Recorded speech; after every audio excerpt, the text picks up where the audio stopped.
में आप सभी का स्वागत है। मंगलवार का दिन भारतीय बाजारों के लिए आप कह सकते हैं कि शुरुआती बिकवाली के बाद लोअर लेवल से स्ट्रांग पुल बैक के बाद हायर लेवल से बिकवाली के साथ बंद होता हुआ दिखाई पड़ा। मार्केट में लोअर लेवल से एक अच्छा पुल बैक आया। निफ्टी ने 17,400 के लेवल से पार किए फ्यूचर्स में, लेकिन सेकंड हाफ में एक तेज बिकवाली निफ्टी बैंक के अंदर आई, जहां पे हायर लेवल से तेज बिकवाली के बाद मार्केट्स वापस फ्लैटिश टोन पे जाकर बंद होते हुए दिखाई पड़े। तो एक अच्छी तेजी लोअर लेवल से पहले पुल बैक आया, जिसमें मिड कैप स्मॉल कैप ने सबसे एक्टिवली पार्टिसिपेट किया था। 0.5% 1% के आसपास का मूव वहां पर देखने को मिला, लेकिन फिर हायर लेवल से जो बिकवाली लास्ट आवर में आई, आखिरी के आधे घंटे में, उससे मार्केट ने जो गेंस थे ऊपरी स्तरों के, वो तो कुछ हद तक गिव अप करते हुए दिखाई पड़े। तो बाजार में लोअर लेवल से एक अच्छी रिकवरी, हायर लेवल से बिकवाली देखने को मिली। स्टॉक स्पेसिफिक स्टोरीज थी आज। निफ्टी बैंक के अंदर अच्छा मूव देखने को मिल रहा था। निफ्टी बैंक में भी पीएसयू बैंकिंग बास्केट जो था वो बढ़िया तेजी के साथ आज कामकाज करता हुआ दिखाई पड़ रहा था। इसके अलावा अगर टॉप गेनर्स की बात की जाए तो आज निफ्टी के टॉप गेनर्स में शुमार था नाम इंडसइंड बैंक का। इसके अलावा एनटीपीसी, एशियन पेंट्स, मारुति, कुछ ऐसे नाम जहां पर खरीदारी थी। स्टॉक स्पेसिफिक स्टोरीज के हिसाब से आप समझेंगे तो जोमैटो आज अपर सर्किट बंद हुआ। नंबर्स के बाद सीक्वेंशियल बेसिस में नंबर्स में इंप्रूवमेंट है, जिसका इंपैक्ट देखने को मिला। और दूसरा, शाम को 5 साढ़े 5 बजे कॉन कॉल भी है, तो उस पर वही बाजार बहुत कीनली वॉच कर रहा है। उसके अलावा मान्यवर में अपर सर्किट लग गया नंबर्स के पहले, क्योंकि वहाँ पर कुछ इन्फ्लोज की बातचीत है, फुटसी इन्फ्लो की, उसका एक इम्पैक्ट देखने को मिला। इसके अलावा नंबर्स का इम्पैक्ट था कंसाय, नैरोलैक में स्ट्रॉन्ग नंबर्स का रिएक्शन, गुडियर में बढ़िया नंबर्स का रिएक्शन। आज आईटीसी में गैप अप शुरुआत, उसके बाद थोड़ा सा ईज आउट हुआ हायर लेवल से। यस बैंक में न्यूज फ्लोज के इम्पैक्ट देखने को मिले। तो ऐसे अलग अलग स्टॉक स्पेसिफिक स्टोरीज जहाँ पर आज रिएक्शन मार्केट दे रहा था, और ज़्यादातर सब नए स्टार्टअप, नए आईपीओज, वहाँ पर भी एक बढ़िया मूव आज के सत्र के अंदर आता हुआ दिखाई पड़ रहा था। तो ओवरऑल अलग अलग स्टोरीज, अलग अलग ट्रिगर्स मार्केट में आज प्ले आउट हो रहे थे, और स्टॉक स्पेसिफिक स्टोरीज ज़्यादा बन रही थी। मार्केट में इंडिविजुअली आप इंडेक्स पर नज़र डालेंगे तो शुरुआती कमजोरी के बाद तेजी रही, बाद में हाई लेवल से बिकवाली आते हुए दिखाई पड़ी। सवाल आपका सिलसिला शुरू कर लेते हैं और बातचीत कर लेते हैं कुछ सवालों को लेकर भी। सबसे पहला सवाल जो मेरे पास आया है वो है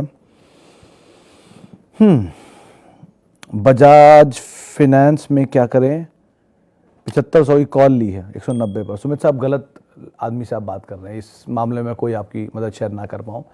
छोटी अवधि के लिए मार्केट ट्रैक नहीं करता हूँ, और इसके लिए आप किसी भी डेरिवेटिव एक्सपर्ट के पास एक बार को अपना सवाल पूछ सकते हैं, वो ज़्यादा आपको टिप्पणी कर पाएंगे सिचुएशंस को देखकर। लेकिन फंडामेंटल ऑब्वियसली बात है, बजाज फाइनेंस में बड़ी तेज़ी इसमें हाल फिलहाल में देखी गई है नंबर्स के इर्द गिर्द, और बजाज फाइनेंस के जो मूव थे उसके बाद तो थोड़ा सा ब्रीदर तो लेना बनता भी है, तो ब्रीदर ले रहा है। अब आपकी कि इस कॉल के कितने प्रीमियम बचते हैं, कितने वाइप आउट होते हैं, वो डिपेंड करता है। तो आप पहले एक बार किसी छोटी अवधि के लिए किसी और जानकार से राय ले लें, वो ज़्यादा बेटर रहेगा। ओके, दीपक नाइट्राइट के रिजल्ट सर अभी तक तो मैंने देखे नहीं यादव साहब, आज ही आने हैं नंबर्स तो इसके, लेकिन अभी तक आए नहीं हैं शायद। तो एक बार नंबर्स आने दीजिए, क्योंकि दिन में मैं ट्रैक नहीं कर पाया। अगर आए भी होंगे तो शाम को आए तो ऑब्वियसली मैं ट्वीट करूंगा ही, तो आप वहाँ पढ़ लीजिएगा। तो एक बारी मैं ऊपर जाकर देखूंगा, वो ज़्यादा बेटर सिचुएशन आपको बता पाएंगे। नंबर्स आने दीजिए, उसके बाद फिर एनालिस्ट कॉल भी होगी, ब्रोकरेज हाउसेस के व्यूज़ भी होंगे, उसके बाद टिप्पणी करना ज़्यादा बेटर रहेगा। दीपक फर्टिलाइजर के नंबर जरूर मैंने देखे हैं, वो बहुत शानदार नंबर थे। Okay, is it advisable to buy unlisted share of Tata technologies around 5000 per share? Manoj sir, अगर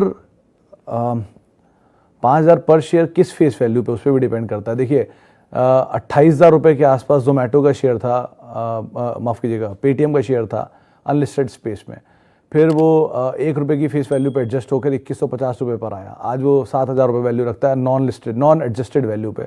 एडजस्टेड वैल्यू पे 700 रुपये का दाम आपको दिख रहा है, तो मेगा लॉस है। और अगर आप मानते हैं, मतलब मेरी सीधी जानकारी या सीमित जानकारी ये कहती है, अगर आप मानते हैं कि ये कंपनी अच्छी है और आपको लगता है कि इसमें मल्टी बैगर रिटर्न बन सकते हैं लिस्टिंग के अलावा भी, जो टीसीएस के केस में इतिहास दोहरा चुकी है कंपनी, तो आप ये कर सकते हैं कि लिस्ट होने दीजिए, क्या दिक्कत है। अगर अच्छा ही है तो थोड़ा महंगा मिलेगा, लेकिन एटलीस्ट आपने सारे नंबर पढ़ रखे होंगे, उसके बारे में सिचुएशन क्लियर होगी, बाजार अपना इवैल्यूएशन दे चुका होगा, तो ज़्यादा बेटर नहीं है। ऐसा नहीं है कि टीसीएस ने कभी वो दाम ही नहीं दिखाया कि आप दोबारा एंटर ना कर पाएँ।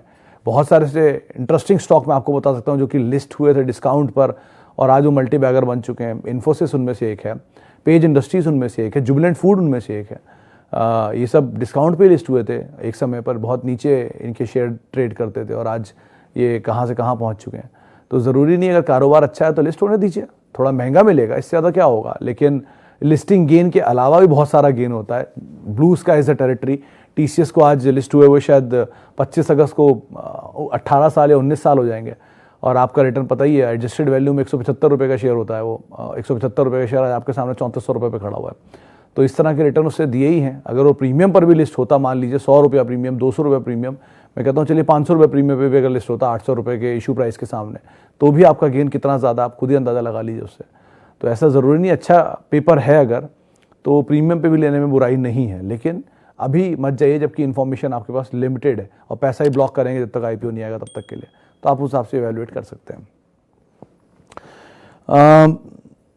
बजाज फिनसर्व की एक्स डेट अनिरुद्ध साहब अभी तक दी नहीं है कंपनी ने, तो एक बार उसकी डिटेल आ जाएगी तो मैं ज़रूर इसको ट्वीट कर दूंगा या आपको इसी प्लेटफॉर्म पे बता दूंगा, लेकिन सो फार उन्होंने अपनी एक्स डेट और बोनस डेट की तारीख दी नहीं है। ओके, वैल्यू वर्सेस ग्रोथ क्या देखना चाहिए स्टॉक पिकिंग में? मनीष सर, डिपेंड आप किस तरह के निवेशक हैं।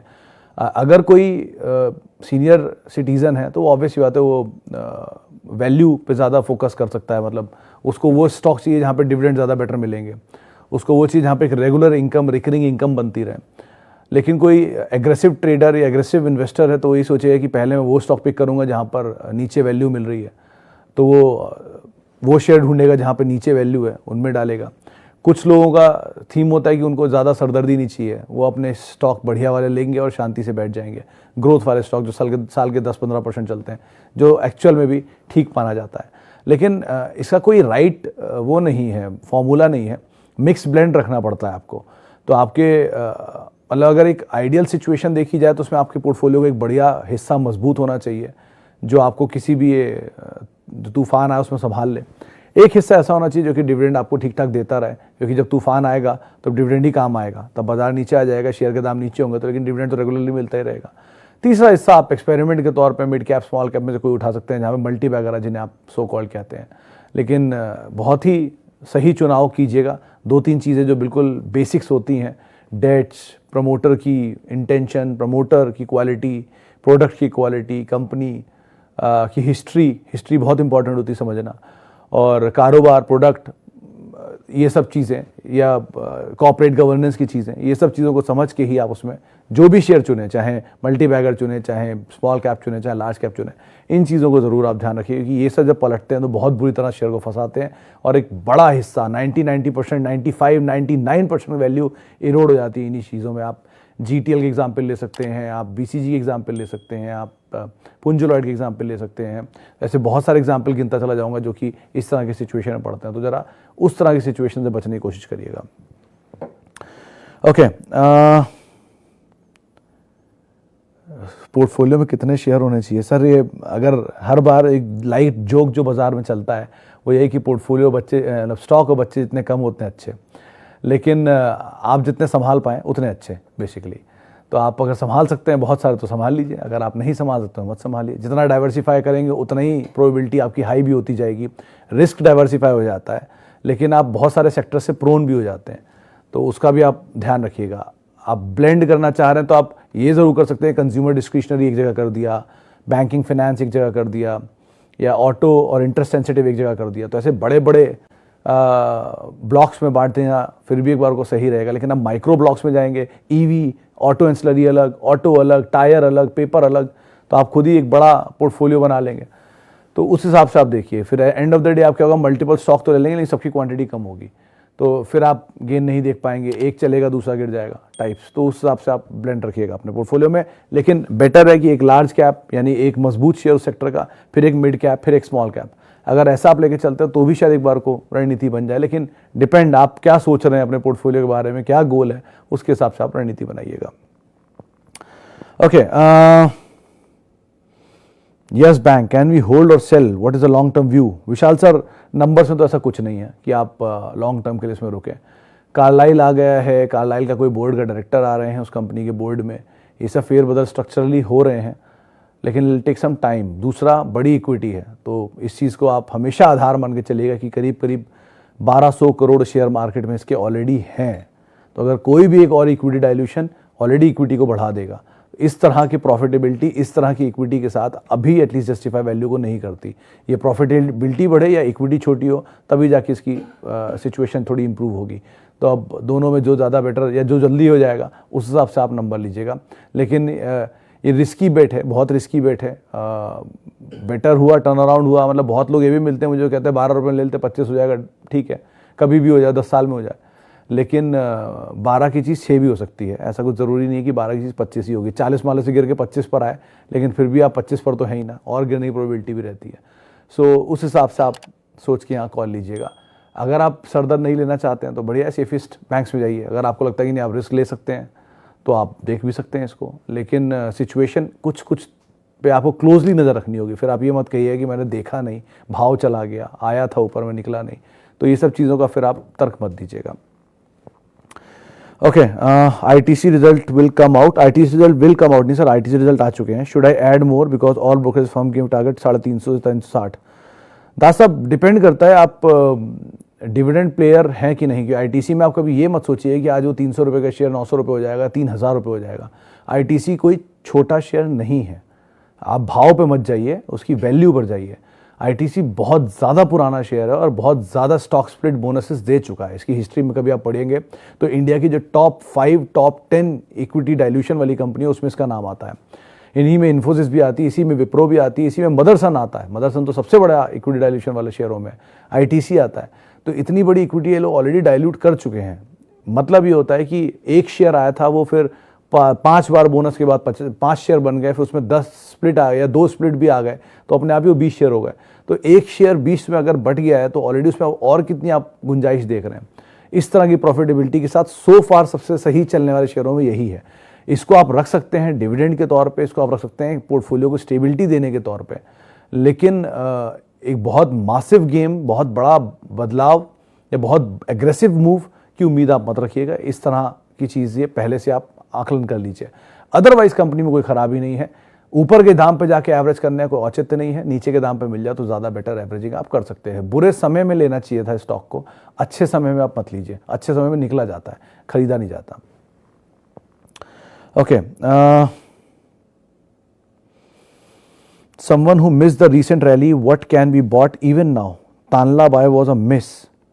सर अनिल जी, तानला कि स्ट्रक्चरल को देखकर तो ये मिस था ही, लेकिन ऐसा नहीं कि इसकी सिचुएशन में कोई फेरबदल है। एक क्वार्टर के नंबर उसके सही में बहुत ख़राब थे, जिसकी वजह से उसको बुरी तरह तोड़ा गया था। लेकिन हाँ, वो आप मोमेंटम मिस कर गए, वो बात अलग है। तो मोमेंटम तो आप किसी भी बढ़िया कंपनी में जो बुरा दौर देखने को मिले, ऐसे ही बहुत सारे नंबर अभी बाकी हैं आना। और बिलीव मी, अगर आप दोबारा 584 तानला को देखेंगे तो शायद आप एंटर भी ना करें, क्योंकि सिचुएशन सिनेरियो के हिसाब से वो भाव नीचे का मिलता है। आज वो खराब नंबर के दाम पे मिला, कल किसी और वजह से मिलेगा। तो किसी अच्छी कंपनी को जिसमें कॉर्पोरेट गवर्नेंस इशू ना हो, उन कंपनियों को अगर आप किसी बुरे दौर में देखें, भाव में देखें, आप उनमें एंटर कर सकते हैं। यूनाइटेड स्पिरिट्स जैसी कंपनियों को आप देख सकते हैं अगर वो कभी नीचे के दाम पर मिलती जाती हैं तो, या और कोई ऐसी कंपनी जो किसी बुरे दौर या किसी बुरी वजह से, एक क्वार्टर के नंबर की वजह से नीचे आ जाए, उनमें आप एंटर कर दें। वो ज़्यादा बेटर रणनीति रहेगी फिलहाल के लिए। लेकिन एज ऑफ नाउ कुछ मिस नहीं होता सर। मार्केट तब भी था जब मैं नहीं था, मार्केट तब भी रहेगा जब मैं नहीं रहूँगा। वो हमेशा सबके साथ ही एप्लीकेबल है। मार्केट आज से नहीं, बहुत सालों से, और मार्केट आगे भी रहेगी। सो अपॉर्चुनिटी हर रोज़ होती है। अपॉर्चुनिटी आप जब चाहेंगे तब मिल जाएगी बाजार में, बट आपको रीड करना पड़ता है ठीक से उसे कि वो लेने लायक है कि नहीं है। लेकिन अपॉर्चुनिटी हमेशा अवेलेबल रहती है मार्केट्स में। ओके, पतंजलि FPO अलॉटेड आप होल्ड करेंगे शिवम जी, इसमें कोई फेरबदल मत करिए। इनफैक्ट अगर आपके पास कैपेसिटीज हो आप नीचे ऐड भी कर सकते हैं। आज वो यतिन बता रहे थे ना कि इसमें फुटसी रीबैलेंसिंग का कुछ पैसा आने वाला है, करीब 300 करोड़ रुपए के आसपास की रकम आएगी। 300 करोड़ के फंड्स इसमें नई पोजीशन लेंगे, और वो जब फंड पोजीशंस लेते हैं तो इसका मतलब ठीक ठाक दाम ही मान के चलिए। पहला अलॉटमेंट अगर 800 रुपये पे हुआ है तो दूसरा 1800 पे भी हो सकता है। तो इसीलिए प्रमोटर के पास स्टेक है अभी भी, और उसको ऑफलोड करना पड़ेगा सेबी गाइडलाइंस के हिसाब से। तो वो ऑब्वियसली बात है, आज अगर 1100 रुपये पे शेयर चल रहा है और आप दोबारा शेयर इशू करेंगे 800 रुपये में, तो कोई शायद ही ले, क्योंकि पुराने वालों में कोई रिटर्न नहीं आया। तो ऑब्वियसली बात है, शेयर ऊपर के दाम पर होगा 1800 रुपये के आसपास, और तब वो अगर 1300 रुपये में देंगे तो फिर भी एक बार को इन्वेस्टर्स में एंटर करेंगे। तो इसलिए, और वैसे भी कंपनी की स्टोरी भी थोड़ी बेटर दिख रही है, नंबर्स भी अच्छे आएंगे मर्जर के बाद, तो आप बने रहें, ज़्यादा बेटर है। और लोअर लेवल पे अगर फर्दर आप सिचुएशन में देखकर आपकी कैपेसिटीज अलाउ करते हैं तो आप ऐड भी कर सकते हैं, सच कोई दिक्कत नहीं है। ब्रोकरेज हाउसेस की व्यूज़ काफ़ी पॉजिटिव है। अच्छा जी, Indiabulls housing sir short covering का प्योर कैंडिडेट है अतुल जी। 2-3 दिन से वैसे ही चल रहा है। आज टेक्निकल जानकार से हमारी बातचीत हुई थी, उन्होंने कहा था कि 122 रुपये के ऊपर इसमें एक बढ़िया शॉर्ट कवरिंग और देखने को मिल सकती है, इसीलिए ये 122-123 की रेंज से वापस घूमा।